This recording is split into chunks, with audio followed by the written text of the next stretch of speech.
अदालत में वीडियो बनाना क्यों? अदालत में वीडियो बनाना क्यों शुरू कर दिया? डॉक्टर बिंद्रा, आपने गुरु गोविंद सिंह जी का एनिमेशन क्यों बनाया था? आपको पता नहीं कितने सेंसिटिव है लोग अपने रिलीजियस वैल्यूज और बिलीव्स को लेकर। बिजनेस कम्युनिटी से पंगे ले लिए हैं। मोरबी टाइल्स, उनके वालों में बारे में आपने ये कहा क्या कि टाइल्स इंफीरियर क्वालिटी की उनकी होती है? डॉक्टर से क्या दिक्कत हुई थी? आपको जानकारी मिली आपने कोई वीडियो बनाया था जिसमें डॉक्टर्स को मर्डरर्स इन व्हाइट कोट कह दिया था। आपने ट्वीट किया था कि भारत सरकार ने आपके नाम पर पोस्टल स्टैंप जारी कर दिया, जबकि वो तो पोस्टल सर्विस की माई स्टैंप सेवा थी, कोई भी कर सकता था। बहुत बहुत स्वागत है आपका। नमस्कार। बड़ा बिजनेस के फाउंडर और सीईओ डॉक्टर विवेक बिंद्रा आज हमारे साथ जुड़ रहे हैं, जिनसे हम करेंगे मोटिवेशनल स्पीकिंग पर भी सवाल और उनके इर्द गिर्द जुड़ी हुई कंट्रोवर्सीज पर भी सवाल। तो आइए आपको सीधे मिलवाते हैं डॉक्टर विवेक बिंद्रा से। तो विवेक जी, बहुत स्वागत है आपका हमारे साथ बातचीत के लिए। नमस्कार, धन्यवाद Anjana Om Kashyap ji, thank you very much. पहला सवाल, आपके वीडियोस जो भी देखेगा मोटिवेशन तो आप देते हैं, लेकिन साथ में बहुत ही हाई वोल्टेज ड्रामा भी होता है, जिसमें आप एनिमेशन के जरिए, कभी बातचीत के जरिए, कभी लोगों से कुछ सवाल पूछकर उनके रिस्पॉन्सेस के जरिए एक यूफोरिया क्रिएट करते हैं। ये मॉडल क्या है जिसकी वजह से शायद आपको इतने व्यूज मिलते हैं? नहीं, thank you very much, thank you. देखिए क्या है, कभी भी अगर आप लोगों को कोई बात कम्युनिकेट करना चाहते हैं तो पहला चीज है आपके पास स्ट्रॉन्ग कन्विक्शन होना चाहिए। स्टोरी टेलिंग के अगर थ्रू कर सकते हैं आप, तो आई डोंट नेवर गो अनप्रिपेयर्ड। मैं जब भी बात करता हूं बड़ा प्रिपेयर्ड रहता हूं, पावरफुल ओपनिंग और क्लोजिंग के साथ चलता हूं, हमेशा एनोलॉजीज मेटाफर्स को यूज करता हूं। I don't go of script. मैं पर्पस रहता है ना माइंड में, तो पर्पस ब्रिंग्स क्लैरिटी। आज भी करके आए हैं? आज भी इंटरव्यू के लिए तैयारी करके आए हैं? मैंने सुना आज आप कुछ कंट्रोवर्शियल सवाल करने वाली हैं बहुत सारे, तो मैं पूरी तैयारी के साथ आया हूं। देखते हैं क्या सवाल आते हैं। एक के बाद एक बाउंसर्स आएंगे, लेकिन उसके पहले ये बताइए कि घर में भी ऐसे ही बात करते हैं? घर में थोड़ा रिलैक्स होते हैं? नहीं, मैं I am a very introvert guy otherwise. अच्छा। पर यह है कि जब कैमरा के सामने आते हैं, जब प्रोफेशनल लाइफ होता है, तो नेचुरली बहुत प्रिपेयर होकर के आते हैं। वो कॉन्फिडेंस, वो कंटेजियस होता है। जो आप जितना विजुअल अपनी बॉडी लैंग्वेज से बात कर सकते हैं, जितना फैक्ट डेटा फिगर के साथ बात कर सकते हैं, तो वो हमेशा फर्क लाता है, और वही मेरा प्रयास रहता है। चलिए अब सवालों की शुरुआत करते हैं, क्योंकि आपके पूरे करियर पाथ को ट्रेस करें तो बहुत सारे इश्यूज ऐसे हैं जिन पर आप खुलकर बोलते हैं, बहुत सारे ऐसे इश्यूज हैं जिन्होंने आपको परेशान भी किया है और परेशानी में डाल भी दिया है। तो पहला सवाल, अदालत में वीडियो बनाना क्यों? अदालत में वीडियो बनाना क्यों शुरू कर दिया? देखिए, इस पे मैं थोड़ा कड़वा बोलूंगा अंजना जी। इससे पहले कि मैं जवाब दूं, मैं चाहूंगा आप मेरे एक सवाल का जवाब दे दीजिए। आप इतनी बड़ी जर्नलिस्ट हैं, आप ऐसी पत्रकारिता का समर्थन करेंगे जिसमें फैक्ट गलत हो, जो सेंसेशनलिज्म के लिए पत्रकारिता की जा रही हो? बिल्कुल नहीं। तो बस यही हुआ था। सुप्रीम कोर्ट ऑफ इंडिया ने भी कहा electronic media is about TRP, leading more to sensationalism, damage of reputation of people. किसने बोला मैंने वीडियो बनाया था? एक रिपोर्टर ने झूठी स्टोरी फैलाई, पूरी मीडिया फैक्ट फाइंडिंग छोड़ के उसको छापने में लग गई। जंगल की आग कह लो या भेड़चाल कह लो, ऑल्टर्ड फैक्ट और फेक न्यूज, ये बड़ा प्रोपेगेंडा होता है जी। इसमें तेज तर्रार भी था, क्राइम तक भी था, IBC 24 था, लल्लन टॉप था, कई अखबार थे। तो बाकायदा कमिश्नर ऑफ पुलिस ने फरीदाबाद के इसके लिए अपना स्टेटमेंट जारी किया। मैं कहता हूं प्रिंसिपल ऑफ एक्यूरेसी और प्रिंसिपल ऑफ फेयरनेस, ये जर्नलिज्म के दो बड़े इंपॉर्टेंट गाइडलाइंस हैं, प्रिंसिपल्स हैं। और जो फरीदाबाद कमिश्नर ऑफ पुलिस के जो PRO सूबे सिंह स्टैंप के साथ उन्होंने इसको जारी किया कि भाई ये अफवाह है, इनको कभी गिरफ्तार नहीं किया गया। अगले दिन मैंने DS के लीगल, टॉप लीगल फर्म है, उसको हायर किया। 10-10 करोड़ के मैंने डेफेमेशन के नोटिस, उस जो प्रेस रिलीज निकाली गई जो UP पुलिस के द्वारा, क्षमा चाहता हूं, फरीदाबाद पुलिस के द्वारा, प्रेस रिलीज के साथ मैंने सबको नोटिस भेजे। 55 मीडिया वाले थे जिन्होंने ये बोला कि मैं जेल में हूं, धर के पकड़ के ले गए, जेल भेज दिया। और अगले 48 घंटे के अंदर सबने माफी मांगी, और सबने माफी मांगी। मुझे चाय का चर्चा जो बनाने वाले खुद बिस्किट की तरह पश्चाताप में डूब गए चुपचाप, तो मुझे स्पष्टीकरण देने की आवश्यकता नहीं पड़ी।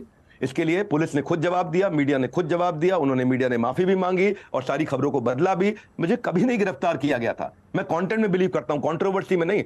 48 घंटों के सारे मीडिया हाउसेस को हटाना पड़ गया। जिसने उंगली उठाई थी, आज सबके फिंगर ऑन लिप्स हो चुके हैं। इसीलिए while lie wins immediately, truth will win finally। तीन चीजें बदल नहीं सकती जी, एक है सूरज, एक चांद, और तीसरा सच्चाई। डॉक्टर बिंद्रा, आपने गुरु गोविंद सिंह जी का एनिमेशन क्यों बनाया था? क्या ये नासमझी नहीं, आपको पता नहीं चला कि धार्मिक भावनाओं को आप आहत कर सकते हैं? और आपने देखा है ये देश में कितने सेंसिटिव है लोग अपने रिलीजियस वैल्यूज और बिलीव्स को लेकर। ब्लास्फेमी तक की बात अब इंडिया जैसे मुल्क में होने लगी है, फिर क्यों ये एनिमेशन बनाया? जरूर मैं खुद ही सिख परिवार से आता हूँ। मेरे दादाजी सिख थे, गुरुचरण सिंह बिंद्रा। परदादाजी सिख थे, हाकुम सिंह बिंद्रा, ठाकुर सिंह बिंद्रा। मेरे फादर कुलवंत राय बिंद्रा। मेरा बचपन में नाम था विक्रम सिंह बिंद्रा, बाद में शॉर्ट कर दिया था विवेक बिंद्रा। तो मैं क्यों सिखों की भावना को आहत करूंगा? सिख धर्म तो मेरी जड़ों में है। सिख धर्म से मैंने सेवा का भाव सीखा है। मुसीबत आने पर सेवा के लिए सबसे आगे खड़े होते हैं, अपने वचन का पालन करते हैं। ऐसा नहीं है ये लोग जिनके मन में कुछ और है और वचन में कुछ और है। तो गुरु गोविंद सिंह जी ऐसा खुद ही कहते हैं। तो 10वीं बादशाही, सच्चे बादशाह गुरु गोविंद सिंह जी महाराज। फ़र्क इतना था, मैंने टोडरमल जो है दीवान, उनके ऊपर और गुरु गोविंद सिंह जी के ऊपर एक वीडियो में एक सेक्शन बताया जिसको लोगों ने बहुत पसंद किया और किसी को ऑब्जेक्शन नहीं था उसमें। हाँ, बस मुझे ये जानकारी नहीं थी कि हम गुरु गोविंद सिंह जी महाराज को एनिमेट नहीं कर सकते। वो दिखाते वक्त वीडियो प्रोडक्शन में एनिमेशन हुआ है। कहीं ना स्टोरी में दिक्कत है, ना कंटेंट में दिक्कत है, ना इंटेंट में दिक्कत है, ना पोस्ट प्रोडक्शन में दिक्कत है। सिर्फ एक चीज़ जिसकी हमको जानकारी नहीं थी कि गुरु गोविंद सिंह जी महाराज को सबको एनिमेट कर सकते हैं, उनको एनिमेट नहीं कर सकते। कंटेंट को लेके वाहवाही हुई, खूब सराहा भी गया और अज्ञानतावश हमारे एक एनिमेटर ने उसको एनिमेट किया गुरुदेव के चित्र को। तो भाई इंटेंशन मैटर्स, सिली मिस्टेक्स नहीं है। तो जीवन में नीयत का सही होना जरूरी है। अनइंटेंशनल तो कुछ भी हो सकता है। और उसके लिए फिर मैंने गुरुद्वारा प्रबंधक कमेटी को हमने चिट्ठी लिख के भेजी और मैंने तो ये लिखा चिट्ठी में, अगर मेरे माफ़ी मांगने से आप मुझे माफ़ कर दें तो मैं 100 बार माफ़ी मांग लेता हूँ। हाँ, सिखों के 10वें गुरु गुरु गोविंद सिंह जी महाराज, उनसे हमने कितना सीखा है। 1.25 लाख ना लिख कर लड़ावा, चिड़िया दे नाल बाज लड़ावा, तबे गोविंद सिंह नाम कहावा। तो हमारे यहाँ विजुअलाइज करके दिखाई जाती है बस कहानी। ये विजुअलाइजेशन पे फोकस करते हैं हमारे यहाँ, क्योंकि जो एक विजुअल होता है वो 1000 शब्दों से ज्यादा वैल्यूएबल होता है। तो वो वीडियो की क्लैरिफिकेशन में पहले भी ललन टॉप पे भी दिया मैंने, आज आपने पूछ लिया, मैंने फिर से कर दिया कि भाई वो अनइंटेंशनल एनिमेशन था। वरना तो सिखों का पूरा सम्मान है। अज्ञानता के लिए हमारे को उन्होंने खुद ही कहा, फिर माना कि ठीक है कोई बात नहीं, उसमें तो कोई समस्या नहीं है। Real mistake is when you don't learn from it. तो धन्यवाद, थैंक यू। ये कोई विवाद नहीं था, ये गलती थी जिससे सीख करके हम तुरंत आगे बढ़ गए। भूल करना इंसान की प्रकृति है, मान लेना उसकी संस्कृति है और सुधार लेना बहुत बड़ी प्रगति है। धन्यवाद। डॉक्टर विवेक बिंद्रा, आपने तो बिजनेस कम्युनिटी से पंगे ले लिए हैं धीरे धीरे। मोरबी टाइल्स, उनके वालों में बारे में आपने क्या ये कहा क्या कि टाइल्स इंफीरियर क्वालिटी की उनकी होती है, किसी की बिजनेस पर करेंगे तो कंट्रोवर्सी आएगी? नहीं, मैंने ऐसा नहीं कहा कि उनकी टाइल्स इंफीरियर क्वालिटी की होती हैं, बल्कि मैं किसी कॉन्टेक्स्ट में बात कर रहा था। Thank you for bringing this up. मैं एक बिल्डर्स की, डेवलपर्स की बात कर रहा था कि शुरू में आपको इटालियन टाइल दिखाएंगे और बड़ी एक्सपेंसिव टाइल दिखाएंगे। कहाँ पे दिखाएंगे? जो उनका बेसिकली एक शो अपार्टमेंट होता है। और उसके बाद में हो सकता है कई बार कोई मोरबी से लोकल टाइल उठा करके ले आए। अब मोरबी से में लोकल टाइल भी मिलती है, अच्छी टाइल भी मिलती है, मैं क्यों इंफीरियर बताऊंगा? सैंपल फ्लैट में वो दिखाते कुछ है, लगाते कुछ है। शुरुआत में कुछ होता है, बाद में कुछ हल्की चीज़ लगा दी जाती है। देखिए, मैं अगर आपसे कहूँ देवी जी के मैं आपको टूथब्रश का वादा करूं और नीम का दातुन पकड़ा दूं, तो मैं ये नहीं कह रहा नीम का दातुन खराब है, मैं ये कह रहा हूं मैंने टूथब्रश नहीं दिया आपको। तो ये बेसिकली मोरबी में तो 150 से ज़्यादा कंट्रीज हमारे देश से टाइल एक्सपोर्ट हो रही है। 90% ज़्यादा टाइल हमारे देश की मोरबी में बन रही है।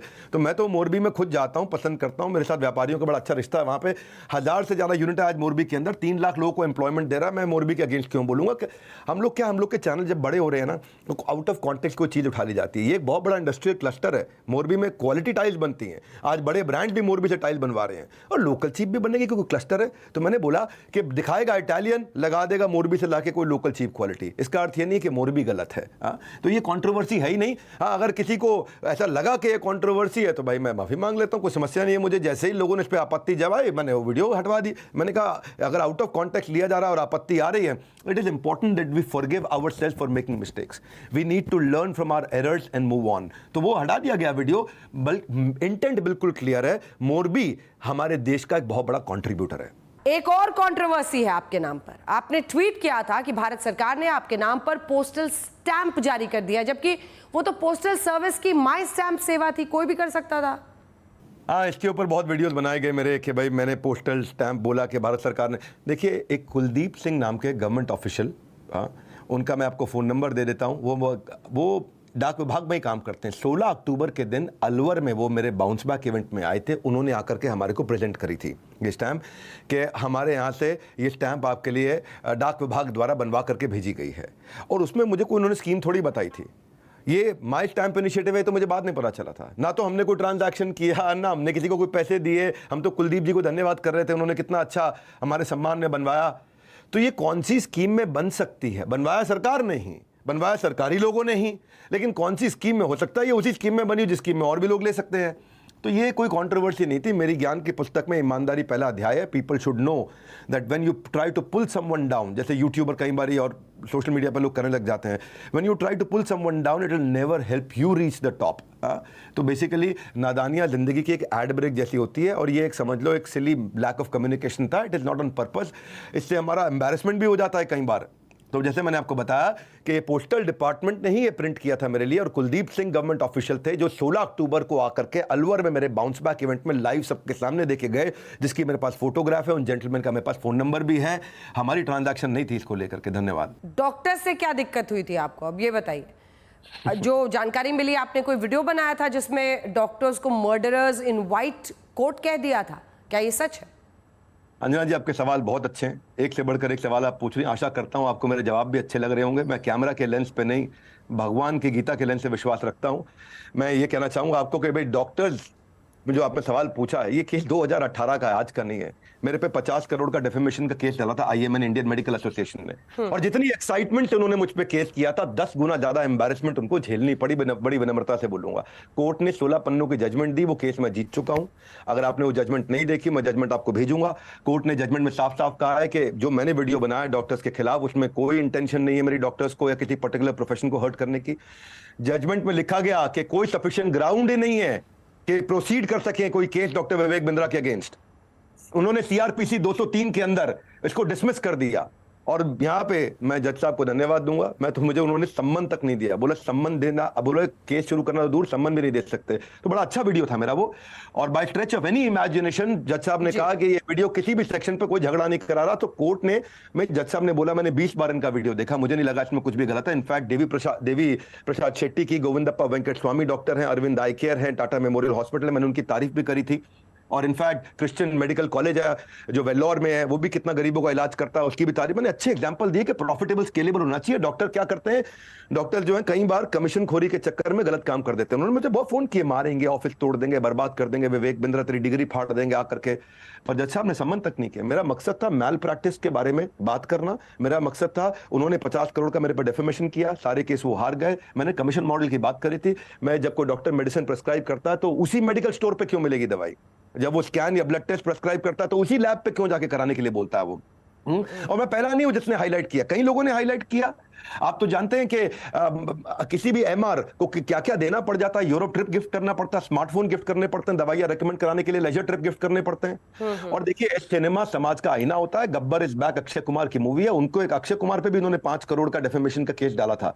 वो अलग बात है, अक्षय कुमार पे 5 करोड़ का डाला, मेरे पे 50 करोड़ का डाला। मुझे सब लगा शायद अब थोड़ी इन्होंने वैल्यू कर दी। तो मैं सबकी नहीं, सच की बात करता हूं, मैंने जनरलाइज कुछ नहीं किया है। ठीक है, आपका जो बिजनेस मॉडल है उस पर आते हैं। इंडिपेंडेंट बिजनेस कंसल्टेंट क्या है ये? लोग ये कह रहे हैं कि आप असल में बिना सैलरी के ही काम कराते हैं और अपना कोर्स प्रमोट कर रहे हैं। नहीं, बिल्कुल ठीक कह रहे हैं। हमें सैलरी देने की जरूरत नहीं पड़ती। इस मॉडल को बोलते हैं गिग इकोनॉमी।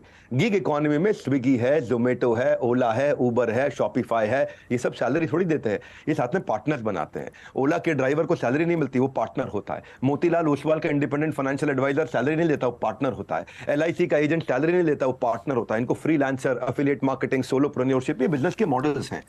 तो ये बेसिकली बिजनेस का मॉडल है। ये कोई गलत प्रमोशन थोड़ी हो रहा है कि भाई आज नोएडा के अंदर, ग्रेटर नोएडा में कोई इन्वेस्टर मीट हो रही है, MBA चाय वाला, और कई लोग आकर के प्रमोट कर रहे हैं। पता चला इन्वेस्टर मीट में लिखा था 5000 इन्वेस्टर आएंगे, इन्वेस्टर एक भी नहीं आया। हमारा मॉडल है anybody can definitely earn, ABCDE, ये मेरा ब्रांड प्रॉमिस है। तो मॉडल बेसिकली क्या है कि अपनी मर्जी का समय, अपनी मर्जी की जगह, अपनी मर्जी का काम, अपनी मर्जी का दाम, दुनिया लेगी सुबह शाम, पूरे सम्मान से आपका नाम। We are serving the underserved. इसको फ्रीलांसर्स का, सोलोप्रेन्योर्स का मॉडल है। तो ना तो देखो मैं ये बोल के साबुन बेच रहा हूं कि भाई इसमें सोने का सिक्का है, ना मैं ऐसा कह रहा हूं कि 7 दिन में गोरा करने वाली क्रीम है, आप ये ले लो। भाई मेरा मानना सिर्फ इतना है कि IBC एक अफिलिएट मार्केटिंग का एक ऐसा मॉडल है जिसमें आज हम मार्जिनाइज लोग जो हैं, बिल्कुल एकदम Tier 3, Tier 4, Tier 5 से जो जुड़े हुए हमारे साथ में लोग, वो आकर के हमारे साथ में बिजनेस करते हैं। Amazon भी कराता है, फ्लिपकार्ट भी करता है, LIC भी करता है, बजाज फाइनेंस भी करता है, अनअकैडमी भी करता है। तो ये एफिलिएट मार्केटिंग की तरह ही है IBC का मॉडल। इसमें उसको लाइफ टाइम की अपॉर्चुनिटी मिलती है हमारे साथ जुड़ने के लिए, हमारे फुल प्रोडक्ट को मार्केट में लेके जाता है, वर्क फ्रॉम होम करता है, उसको इंफ्रास्ट्रक्चर चाहिए नहीं, अच्छी उसको इनकम हो जाती है, उसको फुल टाइम भी काम कर सकता है, पार्ट टाइम भी कर सकता है, लोकल ट्रेनर उसको दे देते हैं, उसकी कोई क्वालिफिकेशन की रिक्वायरमेंट भी नहीं है, हम उसको ट्रेन करते हैं, और अगर वो नहीं कमा सका 100% मनी बैक गारंटी देते हैं। सारा रिस्क मेरे कंधे पे है अंजना जी। अच्छा, कंधे पे है। कंधे हाँ, से और कर्म पर आते हैं। आपने तो भगवत गीता को भी अपने फायदे के लिए इस्तेमाल कर लिया, ऐसा आरोप लगता है। आचार्य प्रशांत कहते हैं कि आप जिन लोगों को गीता के संदर्भों के जरिए घुट्टी पिलाते हैं, अगर वो गीता समझ जाएं तो आपकी दुकान बंद हो जाएगी। ये कौन कहते हैं ऐसा? आचार्य प्रशांत। आचार्य प्रशांत जी मुझे नहीं लगता कि ऐसा बोलेंगे, जिम्मेदार व्यक्ति हैं। मैं सोचता नहीं कि वो ऐसी बात करेंगे कि भाई मैं गीता के साथ मिलकर कुछ कमर्शियलाइज कर रहा हूं। मैं फ्री वेबिनार सेमिनार्स करता हूं भगवत गीता के।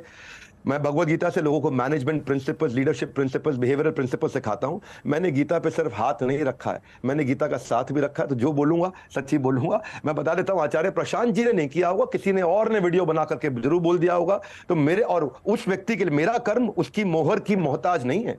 भगवत गीता कोई साधारण किताब नहीं, कल्प वृक्ष है।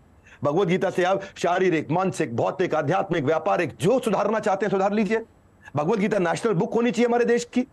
और कौन कहता है मेरी दुकान बंद हो जाएगी? देवी जी, जब वो मेरा बिजनेस ही नहीं है तो दुकान कैसे बंद हो जाएगी? ऐसा कहने वालों को मेरे बारे में, मेरे स्टार्टअप के बारे में जीरो जानकारी है। भगवत गीता का जब मैं सेमिनार करता हूं उसको बोलते हैं गीता इन एक्शन। ऑडिटोरियम में करते हैं, कोई टिकट चार्ज नहीं करते, लोग फ्री में आकर के अटेंड करते हैं। वहां पे हम लोगों को भोजन खिलाते हैं, कोई टिकट चार्ज नहीं है, भोजन की भी फ्री में खिलाते हैं। लोगों को भगवत गीता की कॉपी देते हैं, कोई टिकट चार्ज नहीं है, भगवत गीता के लिए उनसे पैसा भी नहीं लेते हैं। सारी व्यवस्था सब कुछ मुफ्त में किया जाता है। तो मुझे नहीं लगता आचार्य प्रशांत ने ऐसा कभी कहा होगा कि मेरी दुकान बंद हो जाएगी। भगवत गीता एक प्रश्न उत्तर की किताब है, एक behavioural attitude, learning, perception, motivation, overcoming anger, overcoming stress, सब कुछ सीख सकते हैं। और अंजना जी, आपसे भी प्रार्थना करूंगा भगवत गीता आप भी पढ़िए। एक यूट्यूबर है डॉक्टर विवेक, कैरी मिनाटी, काफी फेमस है, उनके हर वीडियो को लाखों व्यूज मिलते हैं। आपको प्रॉब्लम है क्या कोई उनसे? आप खूब रोस्ट करते हैं, लोग तो कहते हैं कि जलते हैं आप। अंजना जी, आप एक बात बताइए, अगर अभी मैं कुछ यहां गाली गलौज और अब्यूजिव लैंग्वेज का प्रयोग करूं, मार धाड़ की बातें करूं, तो क्या आप मुझे बोलने देंगे? आप मेरे को रोक देंगे? ये इंटरव्यू यहीं रुक जाएगा। अच्छा, व्यूअर क्या करेगा? व्यूअर भी चैनल बदल देगा और अपने बच्चों को ऐसे कंटेंट से दूर रखेगा। लेकिन जब उस कंटेंट का क्या जो इससे भी ज़्यादा खतरनाक है, जो बच्चे कंज्यूम कर रहे हैं, आज व्यूज़ की आड़ में कुछ भी बनाया जा रहा है, व्यूज़ के लिए कुछ भी किया जा रहा है। कंटेंट का ऐसा है कि जो जरूरी नहीं है कि जो बिकता हो वही हमेशा बेहतर है। तो मुझे कैरी मिनाटी जी से कोई समस्या नहीं, मुझे उनके कुछ चॉइस ऑफ वर्ड्स के साथ थोड़ी प्रॉब्लम थी। गाली वही देते हैं जो अंदर से खाली होते हैं। गाली देना एक भूल होगी, वो कोई कूल लगने की निशानी नहीं है, वो भूल की निशानी है। तो एक्चुअली मैं भारत के राष्ट्रपति जो रह चुके श्री APJ अब्दुल कलाम जी, उनके बारे में वीडियो बना रहा था। और वीडियो के अंत में हमने कहा था कि हमारे को अब्दुल कलाम जी जैसे लोग चाहिए जो देश को संस्कार दे सकते हैं। हमें ऐसे लोग नहीं चाहिए जो देश को गाली देना सिखाते हैं। और इसका विरोध अनुपम खेर जी ने भी किया था कि कंटेंट के नाम पे लोग कुछ भी कर रहे हैं। और इसी से बच्चों को समस्या होती है, सेल्फ आइसोलेशन में जा रहे हैं, self harming tendency build, anger issues इसीलिए आ रहे हैं, एंटी सोशल बिहेवियर आ रहे हैं, बुलिंग हो रही है उनकी। तो मैं ये कहूँगा कि भाई ऐसे लोग they are basically lowering the standard of Indian YouTube. मुझे उनके साथ समस्या नहीं है, लैंग्वेज के साथ है। बच्चे का पेट भरते समय हम कितना सोचते क्या खिलाएं क्या नहीं खिलाएं। ऐसे ही बच्चे का दिमाग भरते वक्त भी हमें सोचना चाहिए, वो भी वैसे ही असर दिखाएगा। बच्चे पर जचती है सूरत भोली भाली, ना कि क्षमा चाहता हूँ माँ बहन वाली गाली। और ये मैं हाथ जोड़ के इसलिए बोलता हूँ क्योंकि मैं बच्चों को संस्कार देने। Doctor Vivek Bindra, motivation, but motivation with a little bit of controversy. तमाम सवालों के आपने हमारे साथ जवाब दिए, और हर सवाल जैसा भी हो, कंट्रोवर्शियल हो या फिर आपके काम से लेकर हो, आपने हर सवाल का जवाब दिया। बहुत बहुत धन्यवाद आपका डॉक्टर विवेक बिंद्रा हमारे साथ जुड़ने के लिए। Thank you very much.